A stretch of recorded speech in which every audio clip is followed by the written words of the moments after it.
बोले वृंदावन बिहारी लाल की श्रीमद्भागवत महापुराण की हनुमंत लाल की सुखदेव जी महाराज की सभी संतों की सभी भक्तों की जय जय श्री राधे।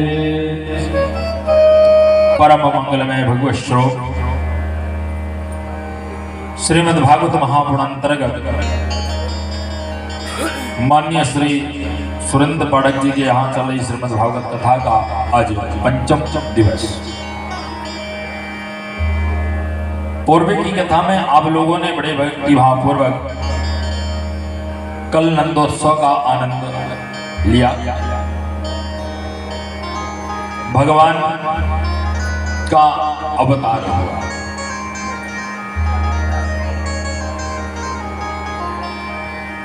और बाबा ने लिखा कि कोई पुत्र का जन्म है, प्रहलाद का जन्म।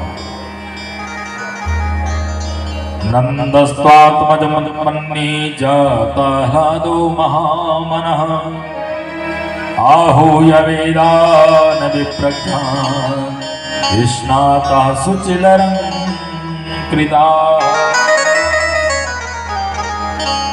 सुंदर बाबा के यहाँ प्रहलाद का जन्म हुआ, आनंद का जन्म हुआ। जिस समय बाबा ने सुना कि मेरे घर में लाला का जन्म हुआ, बाबा ने सुंदर स्नान किया। स्नान करके सुंदर सुंदर वस्त्र धारण किए और ब्राह्मणों को बुला करके जातक संस्कार कराया। आहूय वेदान विप्रज्ञान, जो वेद वेदांत को जानने वाले ब्राह्मण हुए, ऐसे ब्राह्मणों को बुला करके जातक संस्कार किया।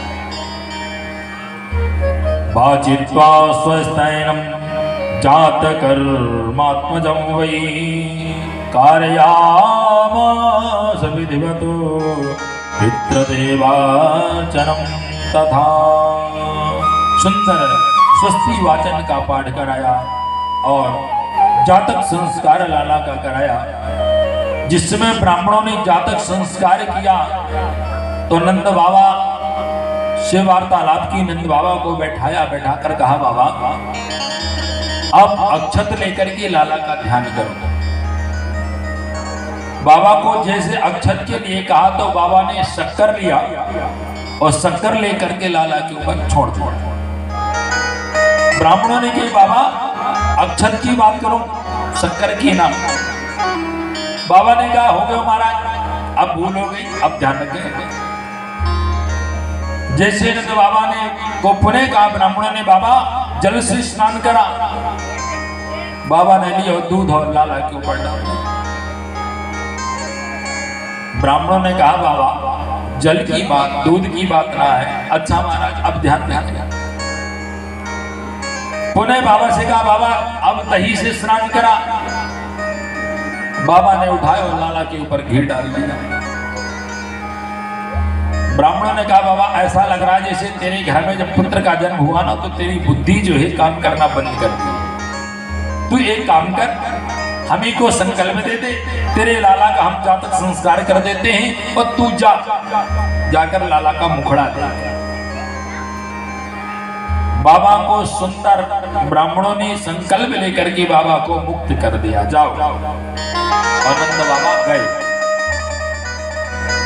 और जाकर के द्वार के सामने खड़े हो गए कि द्वार खुले तो लाला का मुखड़ा देख। अब द्वार जब खुले तब तक जितने ब्रजवासी थे सब दौड़ करके आए और आकर के बाबा के सम्मुख पर खड़े हो गए। बाबा से कहा, बाबा हमें भी लाला का मुखड़ा तो दिखला दो। बाबा ने कहा, भैया अभी हमने ही मुखड़ा नहीं देखा तो तुमको मुखड़ा लाला का कहां से दिखला दिया। तो एक छोरा ने बाबा से हास परिहास किया। बाबा से कहा, क्यों बाबा, यावका तूने दूध दही से स्नान क्यों की ना? नंद बाबा ने कहा, क्यों? छोरा ने कहा, बाबा लाला को जब पहली बार मुखड़ो देखो जाए ना तो नीक दूध दही से स्नान करके जाए। बाबा ने कहा, तेरे को तारीख को किसने बता दियो कि लाला को पहली बार मुखड़ो देख दो हो तो दूध दही से स्नान करो जाए। छोरा ने कही बाबा नगर में ना बड़े बुजुर्ग बात कर रहे थे, उनसे सुन के आओ कि लाला को पढ़ने वाल मुखड़ो देखो हो जाए तो दूध दही से स्नान के हो जाए। बाबा के सिर के ऊपर एक मटकी टंगी। छोरा ने सोचा और थोड़ा बाबा से आनंद ले ले, तो मटकी में छड़ी को मार दिया और जैसे मारा तो मटकी फूटी और दही बाबा के ऊपर गिर गया। और जैसे गिरा तो सब बाबा को रिझाने लगे और बाबा से कहने लगे बाबा नाच। तो बड़ा सुंदर भाव से गाया। नंद जुग्वालन पकड़े कही लोगन नाचन को व्यवसाय, अमोद भरे कस फेंट चले तब नंद बाबा के मन भाए। नाचत देख के नंद बाबा सब नाचत नाचन को छाए, पर काहू नला दधिनंद के ऊपर डार दियो सब लोग हंसाए, डार दियो सब लोग हंसाए। जैसे मटकी को फोड़ा बाबा नृत्य कर रहे थे और उसी बीच पर मटन को फोड़ा गया, जैसे मक्खन गिरा तो बाबा छोरा को मारवे ताई दौड़ पड़ा। अरे दारी को तो को पतो है ये श्रृंगार कितने मुश्किल से करवा, दोनों सारे श्रृंगार को नष्ट कर दियो। छोरा वहां से भाग कर गयो, बाबा जाकर स्नान कियो, पुनः बाबा ने श्रृंगार कियो और श्रृंगार करके आकर के बाबा और लाला को मुखड़ो देखवे ताई आकर खड़ो हो गए। ब्रज में बड़ी विचलित प्रसिद्ध कथा आती है कि बाबा ने जिस समय द्वार को खोला दान देने के लिए तो 9 द्वारों को बाबा ने खोल दिया। जिसको जो ले जाना है ले जा सकते हो, हम रोकने वाले नहीं थे। स्वर्ण दान दिया, अन्न दान दिया, रजत दान दिया, हीरे मोती जवाहरात दान में दिया और यहाँ तक कि बाबा ने गायों का भी दान कर दिया। ले जाओ जिसको जो ले जाना है। सबने खूब लूटा, जितना लूटते बना, जिससे जैसे बना वैसे उन्होंने खूब लूटा। लूटने के पश्चात नंद बाबा ने जब देखा कि सबने आकर के लाला को तो बधाई दिया, लेकिन अभी तक देवी रोहिणी नहीं दिख रही लाला को बधाई देवे टाइम। कहाँ गई होगी जो आकर के बधाई नहीं दे रही है। तब नंद बाबा वहां से उठते हैं और उठ कर के जाते हैं और जब गए तो देवी रोहिणी बिना श्रृंगार किए विराजमान। जाकर नंद बाबा ने रोहिणी जी से कहा, रोहिणी चा महाभागा नंद गोपाभिनंदिता, व्यवचर दिव्यवासा शकंठा कर्ण भूषिता। हे देवी अपने लाला को आशीर्वाद देने क्यों नहीं आई हो। रोहिणी जी ने जैसे सुना तत्काल कह दिया, बाबा शास्त्र का विधान है जिसके पति के ऊपर कष्ट हो या जिसका पति परदेश में हो उसके पत्नी को उत्सव में सम्मिलित नहीं होना चाहिए। बाबा ने कहा तो मेरी देवी आपके बिना आशीर्वाद के लाला का आशीर्वाद कैसे पूरा होगा। देवी रोहिणी को लगा गई बाबा के मन में ऐसा ना लग जाए कि मेरे यहाँ बुढ़ापे में छोरा हुआ तो बाबा को देवी को जलन होने लगी है। तब मैया ने सोचा कि अब क्या करूं। तो मैया ने श्रृंगार किया और श्रृंगार करके लाला के यहाँ आई और आकर के लाला को गोद में उठाया और गोद में उठाकर लाला को खूब आशीर्वाद दे डाला। आशीर्वाद दिया और आशीर्वाद देकर के गाना प्रारंभ कर दिया।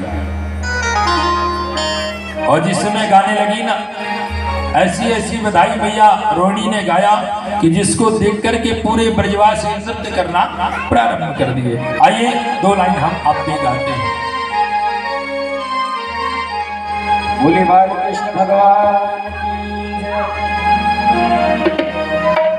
जयो जयो यशोदा लल्ला मोरी मैया अरे जायो यशोदा लल्ला मोहल्ला में हल्ला सो मच गयो।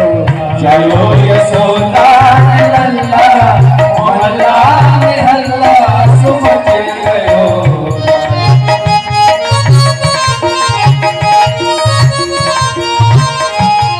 अरे जायो यशोदा लल्ला मोहल्ला में हल्ला सो मच गयो। जायो यशोदा लल्ला मोहल्ला में हल्ला सो मच गयो। हल्ला सो मच गयो, गुल्ला सो मच गयो। हल्ला सो मच गयो, गुल्ला सो मच गयो। हल्ला सो मच गयो, गुल्ला सो मच गयो।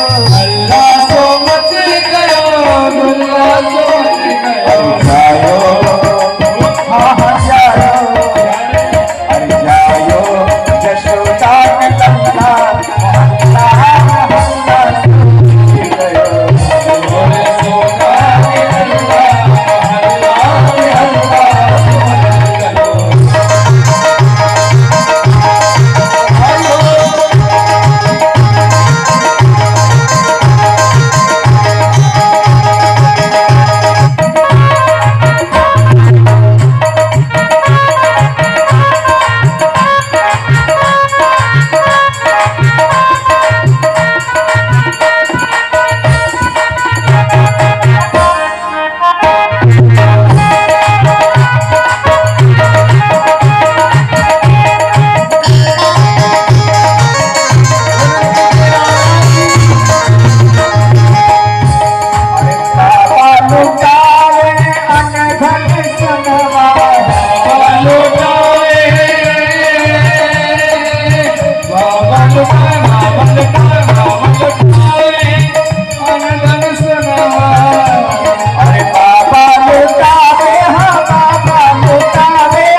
यशोदा मैया, अरे मैया लुटावे छागन छल्ला मोहल्ला हल्ला सो मच गयो। यशोदा लल्ला सो मच गयो। जायो यशोदा लल्ला मोहल्ला में हल्ला सो मच गयो।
मैया जुग जुग जीवे तेरो लल्ला, अरे जुग जुग जीवे तेरो लल्ला मोहल्ला में हल्ला सो मच गयो। यशोदा लल्ला मोहल्ला में हल्ला सो मच गयो। अरे हल्ला सो मच गयो, गुल्ला सो मच गयो। हल्ला सो मच गयो, गुल्ला सो मच गयो।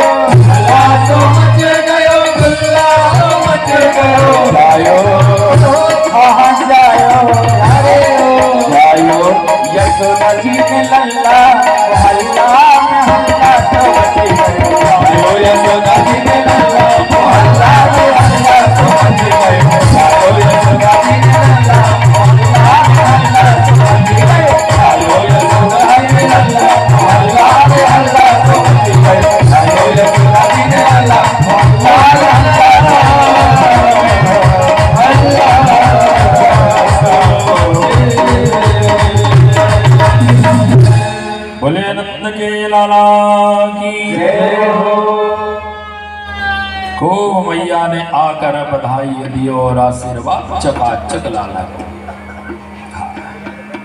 अब बता दे, बहुत सी भाषा आज ब्रज भाषा बोली जाएगी, जिसके समझ में ना आए ना तो उसका गलत अर्थ मत निकालना, ठीक है ना। बाद में पूछ लियो जब कथा हो जाता कि महाराज जी आपको अर्थ क्या हो गया। हाँ, तो चकाचक खूब बुलाई दी। हाँ, मैया रोणी से चित्तो बनो, आशीर्वाद दे करके मैया गई। और जैसे गई वैसे बाबा को याद आया, अरे 1 साल पूरा हो गया, कंस को कर देना पड़ेगा, और यदि कर नहीं देंगे तो हमारी गैया को खोल करके ले जाएगा। नंद बाबा ने सोचा कि सबको ले जाएंगे तो आनंद बिगड़ जाएगा, कुछ लोगों को यहीं छोड़ दो, बड़े बुजुर्गों को ले लो और साथ में यहां से चले जाओ। बड़े बुजुर्गों को लिया, सुंदर जो कर था वो कर को थाल में रखा और लेकर कंस के यहाँ पहुंच गए। कंस के यहाँ गए तो कंस को किया प्रणाम, कंस ने दिया आशीर्वाद और कंस को कर सौंप दिया, महाराज जी आपका कर बाकी था। कंस ने कर लिया। और नंद बाबा ने सोचा जरा महाराज से भी अपने लाला को आशीर्वाद दिला दिया। धीरे से महाराज कंस से कहा, महाराज मेरे लाला को भी आशीर्वाद दियो। कंस ने कहा, बुढ़ापे में तुम्हारे यहाँ छोरा कब हुआ? अरे महाराज अभी अभी अष्टमी के रात में। कंस का तो सर चकरा गया महाराज। अष्टमी के रात्रि को तो वसुदेव के यहाँ बेटा आना था, इसके यहाँ कैसे हो गया? कहीं ऐसा तो नहीं कि बेटा उधर गया हो बेटी इधर आई हो और बाद में बेटा बेटी दोनों बदल जाए?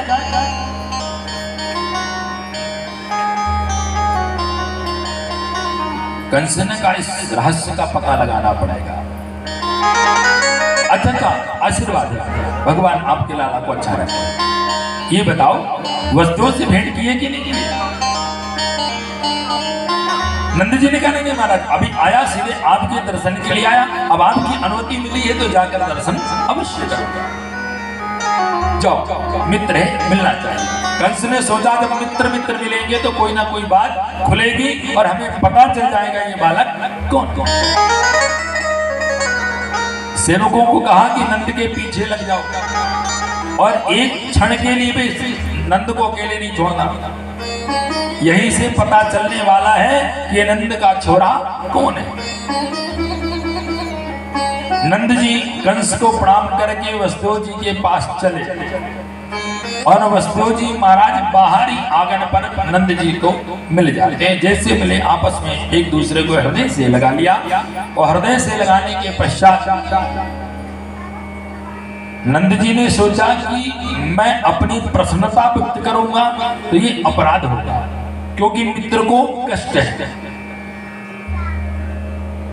एक के अंदर पुत्र शोक भरा हुआ है तो दूसरे के अंदर पुत्र जन्म का उल्लास भरा हुआ है, ध्यान दीजिए। लेकिन नंद जी गए तो अपना उल्लास प्रकट नहीं किए, वहां जाकर के केवल दुख को प्रकट किया। अहो ते देवकी पुत्र कंसेन भावो हतः एका वसिष्ठा वरदा कन्या सापि दिवंगता। महाराज कितने दुख की बात है, देवकी के जितने पुत्र थे सभी पुत्रों को कंस ने मार दिया और एक पुत्री थी वो पुत्री भी स्वर्ग लोक को चली गई। कितनी दुख की बात है महाराज। वसुदेव जी ने सुना, अरे राम राम ये दुख को व्यक्त कर रहा है, तो वसुदेव जी ने दुख व्यक्त नहीं किया, वसुदेव जी ने प्रसन्नता को व्यक्त कर दिया। चिंता क्यों करते हो महाराज? अरे जो तुम्हारे बेटा हुआ है ना उसी को अपना बेटा मान लूंगा। अरे मित्र का पुत्र मित्र का ही तो होता है, इसलिए तुम्हारे छोरा को अपना ही छोरा मान। ऐसा क्यों किया? इसलिए कहा क्योंकि मित्र के दुख को अपने दुख के समान मानना चाहिए, और जो नहीं मानता वो पाप का भागीदार होता है। बाबा ने भी यही बात कहा कि निज दुख गिरी समरज कर निज दुख गिरी समरज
निज दुख गिरि रज करे सब मित्र दुख रज मेरु। यदि मित्र के दुख को अपने दुख के समान नहीं मानते तो बाबा कहते हैं कि चैन मित्र दुख हो ही दुखारी अति नहीं बिलोकत पातक भारी नहीं बिलोकत पातक भारी। जो मित्र के दुख को अपने दुख के समान नहीं मानता उससे बड़ा जगत में कोई पापी हो नहीं सकता। इसलिए नंद जी गए, दुख को व्यक्त किया और वसुदेव जी ने तत्काल प्रसन्नता को व्यक्त कर दिया। वसुदेव जी कहते हैं बाबा आपको पता है मैं ज्योतिष भी जानता हूं। नंद जी ने कहा हाँ और मैं देख रहा हूं भविष्य, जब से तुम्हारे लाला का जन्म हुआ होगा तो तुम्हारे जीवन में संकट आना प्रारंभ हो गया होगा और यदि अभी तक नहीं आया होगा तो तुम्हारे गोकुल पहुंचने के पहले संकट पहुंच जाएगा। जाओ जल्दी जाओ। वहां से नंद जी भागे और मार्ग में चलते भी निवेदन किया इससे भगवान से, हे प्रभु मैं अपने लाला की सुरक्षा आपके हाथ में सौंपता हूं, मेरे लाला की रक्षा करना। अर्थात आज भगवान की सुरक्षा स्वयं को सौंप दिया कि प्रभु अपनी सुरक्षा स्वयं से कर लेना, मैं आज दूर बैठा हुआ। कंस ने पूतना को भेज दिया, जाओ जाकर पता लगा करके आओ ये नंद का छोरा कौन है। पूतना चलती है और आकर के जमुना जी के तट पर खड़ी होती है। जितने ग्वालवाल गोपियां सब गई थी सब आपस में वार्तालाप कर रही थी, नंद की भाग्य की सराहना क्या करें, इतना सुंदर सलोना तो लाला। मन में सोचा अरे चलो तो पता तो करूं। कुछ दूर गए तो कुछ ग्वालवाल बात कर रहे थे, अरे भैया जो नंद को छोरा है ना वही हमारो सखा होगो और दाढ़ी को के साथ हम ही खेला करेंगे। पूतना ने कहा जब इतना बड़ा नाम चल रहा है तो हमें तो और चल के अतिशीघ्र दर्शन करना चाहिए। पूतना दिव्य रूप को बनाती है और ऐसा रूप बनाई जिस रूप को देख करके स्त्रियां भी मोहित हो जाती हैं। जबकि शास्त्र कहता है स्त्री स्त्री को देख करके मोहित नहीं होती। नारी न मोहे नारी के रूपा पन्न गाढ़ यह चरित्र अनुपा। स्त्री स्त्री को देखकर मोहित नहीं होती, लेकिन यहाँ स्त्री स्त्री को देखकर मोहित हो रही। पूतना को देखकर जितनी स्त्रियां हैं सब मोहित हो रही। इतना दिव्य रूप को बनाया, अलौकिक रूप। अंदर गई, अलग जगाया। जसोदा बधाई हो। जसोदा मैया ने देखा अरे ये हमारी नई बहन कहां से आ गई। हाँ बहन बैठ बैठ बैठ बैठ। मन में सोचा यदि याते अबे पूछू बहन कहां से आई तो या तो बुरो ना लग जाए, याते नहीं क्या बैठ ले, याते बाद में पूछ लो को बहन ने याद ना आ रही, गांव को नाम बता दे। पूतना बैठ जाती है और जसोदा मैया रसोई में भोजन बनाने के लिए जाती है। इधर जो बड़ी बड़ी बूढ़ी बूढ़ी अम्मा बैठी थी नहीं, जो फोफली अम्मा थी, जिनके दांत ना थे, 95 वर्ष 99 वर्ष की अम्मा, सबरी अम्मा ने अपनी कथा बतावे ताई लग गई। अम्मा पतो है मोको ब्रह्मात्य वरदान प्राप्त है, मेरे स्तन से अमृत झरे और यदि मैं तेरे लाला को अमृत पिला दूं ना तो तेरे लाला अमर हो जाए। जो बूढ़ी बूढ़ी अम्मन थी उनको थोड़ी जादू माया, हाँ छोरी पिला दे हमारो लाला अमर हो जाओ। पूतना ने लियो और लेकर के कन्हैया को गोद में धरो और जैसे धरो तो कन्हैया ने नेत्र को बंद कर लिया। जैसे नेत्र को बंद किया कन्हैया तो संतों के मध्य में तर्क उड़ गया, भगवान ने पूतना को देखकर नेत्र को बंद क्यों किया। एक ने कहा भगवान मंगलाचरण कर रहे हैं, क्योंकि शुभ काम करने के पहले मंगलाचरण किया जाता है ना।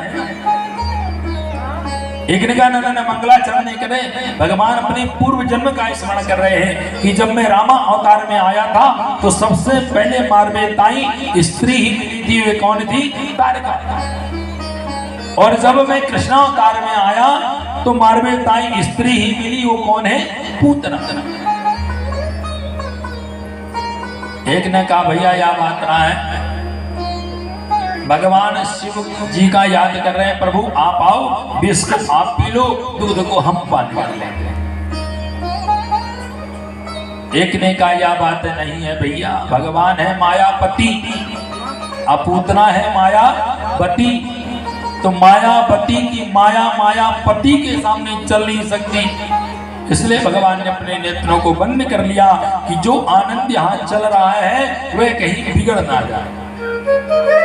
पूतना ने जबरदस्ती भगवान के मुख को अपने स्तन पर दिया। भगवान तो पहले मुख में स्तन ही नहीं ले रहे थे, लेकिन जब जबरदस्ती दिया तो भगवान ने स्तन को पान किया। पूज्य श्री शुक्राचार्य जी कहते हैं भगवान ने पहले विष का पान किया, विष का पान करने के बाद दुग्ध का पान किया और दुग्ध का पान करने के पश्चात पूतना के प्राणों को भी पान करना प्रारंभ कर दिया। जब पूतना को असह्य पीड़ा होने लगी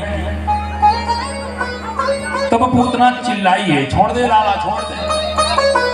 भगवान ने कहा देखो मौसी, मैं पहले कह रहा था और जब तुम मुझे पकड़ा रही थी तो मैंने कह दिया था देख मौसी, एक तो मैं पकड़ू ना मेरा स्वभाव है, और यदि पकड़ लूं तो छोड़ू ना।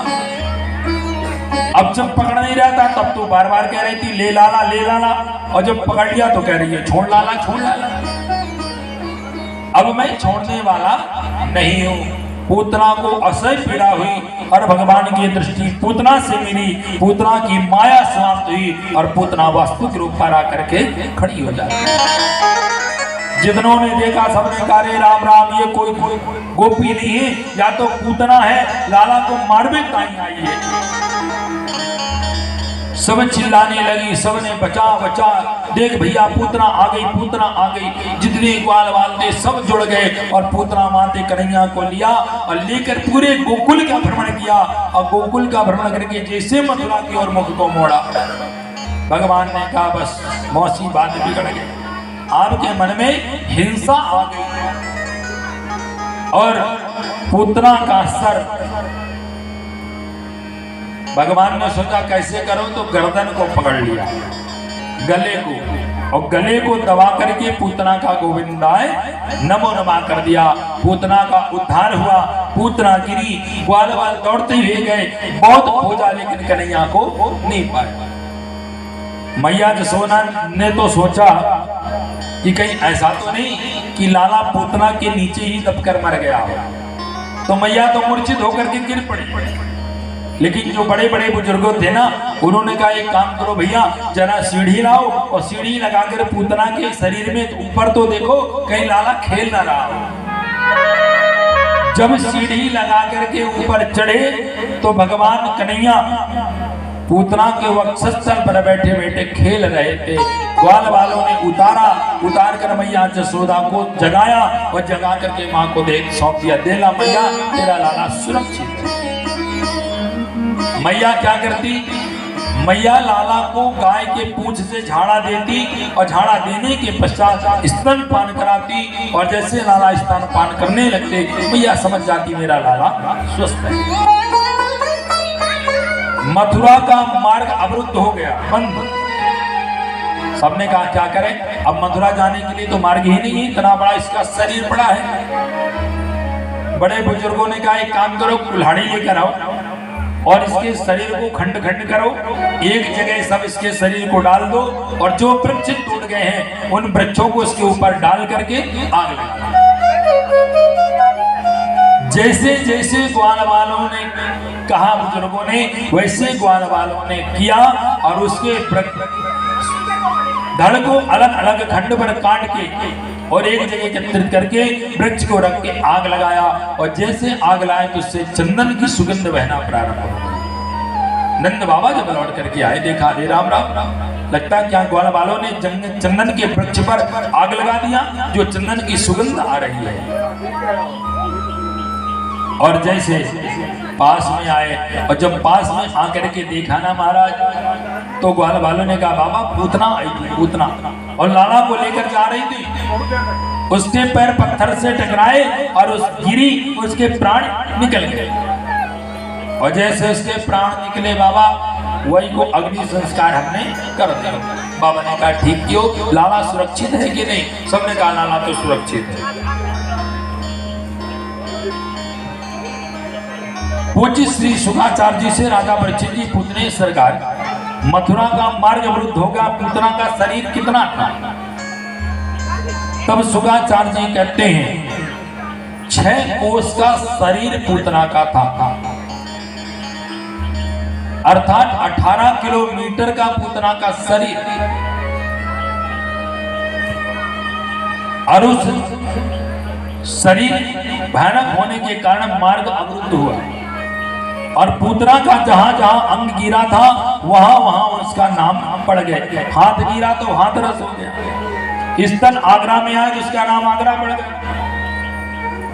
जहां जहां पूतना के शरीर जाते गए वैसे वैसे उस स्थान के नाम पड़ गए। और जैसे पड़े महाराज, तो भगवान ने दिव्य विमान भेजा, और विमान पर बैठ करके पूतना वहां से भगवान को लोक को जाती है। और जिस समय भगवान को लोक को पधारी, भगवान उतर के स्वागत किया। माँ राधा रानी ने पूछा प्रभु ये कौन जो आप इसका स्वागत कर रहे हो? तब बताया गया ये पूर्व जन्म में राजा बलि की रत्नमाला नाम की पुत्री है।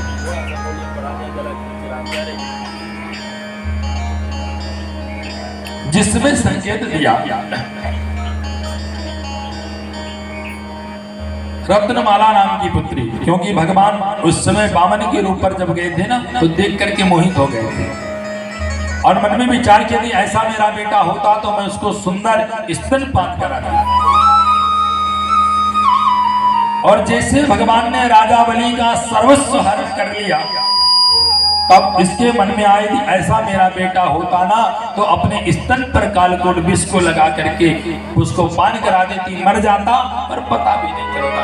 भगवान अंतर्यामी समझ गए, आशीर्वाद दे दिया, अभी तो नहीं लेकिन द्वापर पर तुम्हारी दोनों इच्छा को पूर्ण करूंगा। वही रत्नमाला नाम की पुत्री पूतना बनी, और भगवान को स्तनपान करा के माँ का काम किया, और साथ में विष पिला करके अपने दूसरे वरदान को भी प्राप्त किया। भगवान ने उसको मातृत्व पद को प्रदान किया है। और इधर प्रदान करने के पश्चात पूज्य श्री शुकाचार्य जी कहते हैं कुछ काल व्यतीत हुआ, और कुछ समय व्यतीत होने के पश्चात भगवान के यहाँ मैया प्रतिदिन कोई ना कोई उत्सव करती रहती है। लाला यदि उंगली हिला दे तो मैया जन्मदिन मना ले, लाला यदि